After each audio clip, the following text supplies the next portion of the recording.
what's up guys? Trip Smith, Hammersmith Sports here. I wanted to talk to you guys today about creatine. It's a pretty common question we get here. Is what is creatine? How does it work? Should I take it? Is it safe? All those type of things. So I want to kind of go over a couple points on what it is and all those type things. So number one, what is creatine? It's a naturally occurring compound in our body, found in the muscle cells. It's produced there.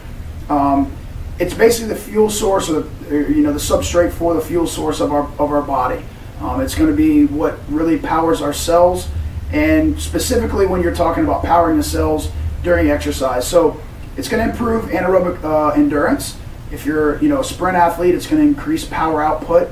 It's going to delay fatigue, and it's going to increase overall muscle mass. So creatine is a very beneficial supplement to take with those regards. One other question we get is, it's safe?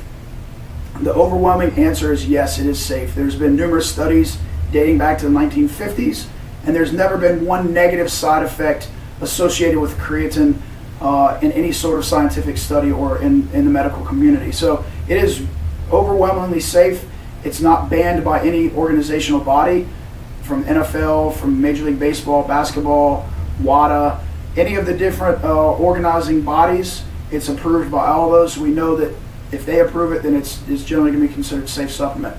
Another question we get, cramps and dehydration. Will it cause dehydration or cramping? There's never been any associated research to suggest that creatine will cause cramping or dehydration. However, you should still be hydrating regardless whether you're taking creatine or not. The pee test is always a good way to make sure. If you're peeing clear, you're good. If you're peeing dark yellow or brown, then you probably are a little bit dehydrated. You need to get some fluids in your body. And the last question is, how do you take creatine? 3 to 5 grams a day is generally sufficient for most athletes. If you're, say, 180 to 200 pounds or heavier, you may want to take 5 grams a day. If you're under 180 pounds, 3 grams a day should be sufficient.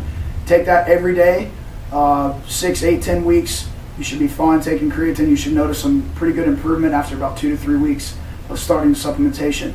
Always remember, your diet, your training, and your recovery is going to be more important than any supplement you take. If you're not training correctly, if you're not training smart and hard, if you're not recovering, and if you're not having a good solid diet, no supplement in the world is going to make drastic changes if you don't have those 3 things in line.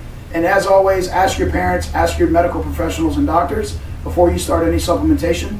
If you have any questions, please hit us up, hammersmithsports.com. Thanks again for watching. You guys have an awesome weekend, and we'll see you next time.